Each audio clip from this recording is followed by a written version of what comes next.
So my main concern is that in the world today there are two things that really matter, and besides the basic human needs of food, water, shelter, clothing, things like that.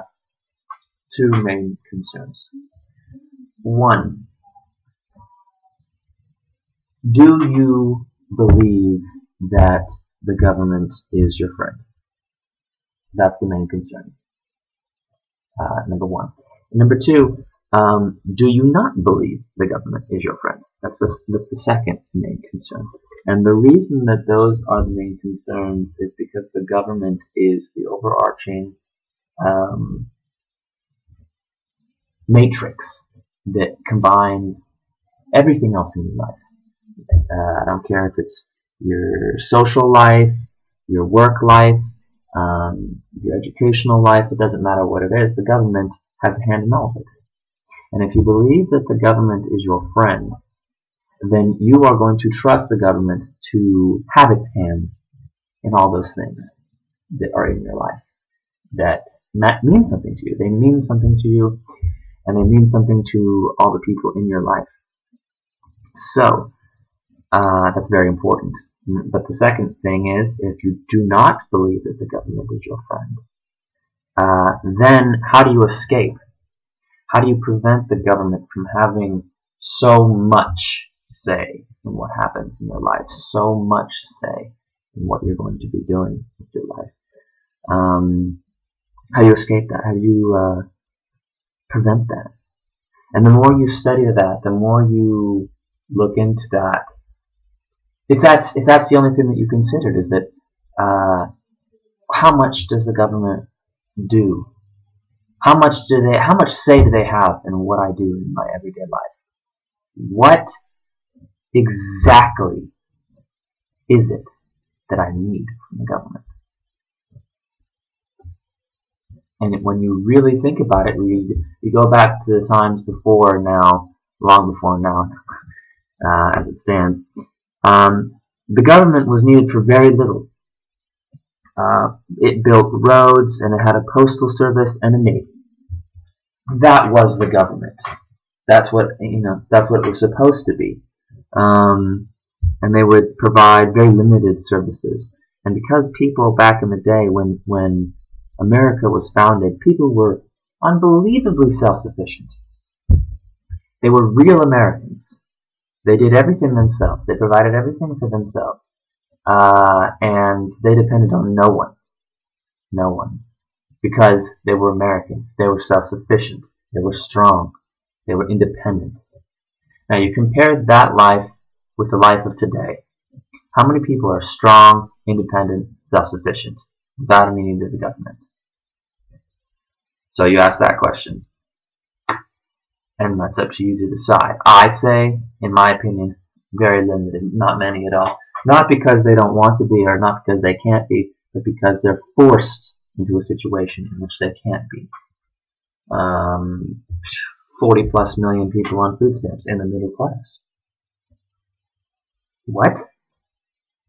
Why do we need that many people who are almost completely dependent on the government just to feed themselves? What is being propagated inside the government that makes this possible? How is this being done? Why is it being done? So you ask yourself these questions and other questions, and all these questions, the pertinent questions in life, will always lead you down a path that leads to many more pertinent questions. So it quickly becomes obvious whether you're following something that's pertinent or not. And by pertinent, I mean important. Something that's valid, something that means something. That, really means something. And so that road that you go down will lead you to these other pertinent things. But if you're going down a road that it doesn't lead you anywhere important, like for instance, you watch a movie, Iron Man 3. And if you watch it and the only thing you think about it was, wow, that was so cool, or that was kind of cartoonish, or wow, I didn't understand that at all. What is the pertinent question? What did you gain out of that? Did you learn anything? Did it spark your interest in anything that means something outside of that movie theater, outside of the couch, outside of the seat that you sat in to watch that? Is there anything that continues on from that? Anything that evolves from that? What are you doing in your life that evolves, that generates further interest? What are those things? What are those things that bring life into your life? It sounds almost, childish. Life into your life? Well, you're living right now. Are we? Are we really living? Ask yourself these questions. Are we really living? What are we really living for? Are the things that I'm interested in evolving? Do they continue forward, or do they die right there, lead you nowhere, and bring you down a step instead of up a step? If the things that you are continuously putting your energies into are only going downwards, where does that lead? It doesn't lead anywhere good. But if you're going into something, if you're involving yourself in things that truly have meaning and truly spark interest in yourself and in others, then you are always going up. You are always evolving. In our current state, I don't know how many of us, and by us I mean people in general, humanity, how many of us can do those kind of things? How many of us can take the time out of our days to try to evolve? And the reason I ask that question is because the majority of people on Earth struggle daily. It's a daily struggle. It's a minute by minute, second by second, day by day struggle. Just to feed yourself. Just to keep clothes on your back and your children's backs, and to stop their stomachs from crying out in pain. That's a daily struggle for the vast majority of people who live overwhelmingly on a pittance of what first world nations do. As you know, when it comes to money, $1 a day, $2 a day, $3 a day, $5 a day. Can you live even on $5 a day or $10 a day? Now, I've traveled around the world, and I've been very lucky and fortunate enough to do that and the reason I'm fortunate to do that is because I do not put my energies into things that lead me nowhere. When I work, when I save money, I save a great deal of money because the things that I do not lead nowhere. I do not spend money on certain things which do not grow. For instance, soda. Just one thing, it's a daily thing, consumed daily by countless millions, billions of us. It may only be $1, it may only be 15 cents, depending on where you are, maybe $3, it may be $4 or $5. It's such a huge difference in cost for so many different people in so many different situations. At the airport, for instance, it's mass extortion. And social events and things like that. But soda or alcohol. Sure, I drink alcohol every once in a while, like everyone else, or maybe not even like everyone else, but the majority of people, I think, drink alcohol. But I don't overindulge, and I don't do it that often, and usually it's not that much. And so soda and alcohol and movies that I don't really go to, it could be anything. Car insurance, because I don't own a car because I don't need it. Or a phone, which I don't use because I don't need it. I don't need a phone. Everyone has a phone. There's phones everywhere. And the people that I really need to stay in contact with, I can walk to their house. I can be with them. I can write them an email. And it doesn't need to be constant communication. But maybe I'm overextending myself, but the point is that there's a large amount of things in people's lives that they simply do not need to be spending money on, They simply do not need to overindulge in the things that they do, which most of the time are hurting them in more ways than one. Like we talked about soda, for instance. Aspartame. It's an E. coli bacterial feces, which is put into foods as a sweetener, an artificial sweetener, which over time causes cancer, tumors, Alzheimer's, blindness. The stream of illnesses associated with aspartame are vast and quite terrifying. And yet people drink 9-10 diet sodas a day. It's usually in diet sodas, but it's also in 6,000 other products, such as cookies, ice cream, baby formula, milk. And these things, which people do not need to overindulge in, do anyways. And that's a large expense, not only monetarily, but also to their health. And so, I ask myself, how am I able to do this? Because I do not waste my efforts. I do not waste my health or my money on things which are hurting me, hurting others, and are preventing me from doing the things that will expand my mind, expand my consciousness. In that sense, people do really throw away their lives. And the people perish for lack of knowledge. The people perish for lack of knowledge. So why do people perish? Because of that. Oh, are you saying that I'm going to die just because I don't know certain things? It's very likely that that's the case. Because in ignorance, people will continue to do things even if it's killing them, even if it is hurting them to a large extent, people will continue to do it day after day, even if they're told that those things are bad for them. Because the truth is, we are highly manipulative beings. At least we are, because we have been manipulated and controlled and designed to a great extent from birth, and even before birth. Before we're even conceived, our parents were also manipulated. And therefore, not just through the media or through any other outlet, people are manipulated daily by the things they eat, by the cultures and societies from which they come. And it's a continuing circle, and that's why societies are so special and so unique, because of many different reasons. But the biggest being is that it's control.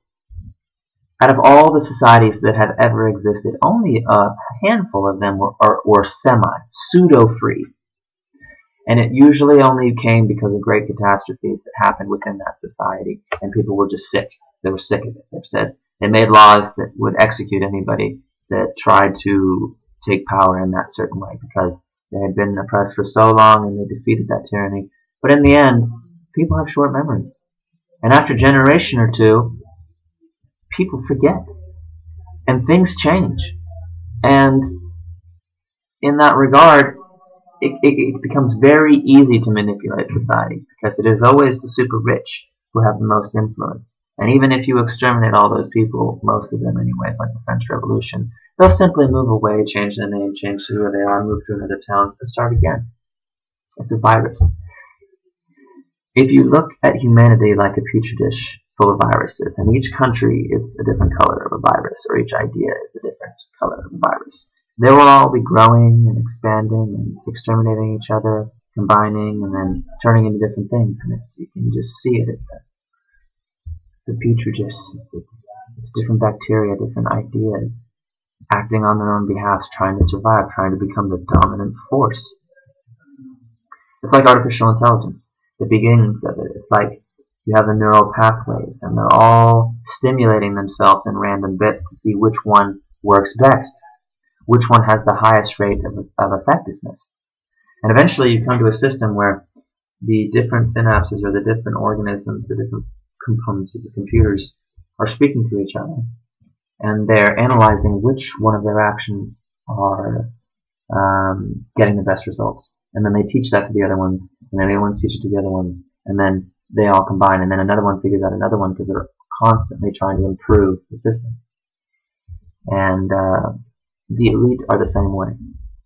Every generation, they try to improve upon their systems to gain more control, to gain more power. And whenever one is wiped out, they figure out how that went, why that went that way, and how they can better their chances of survival.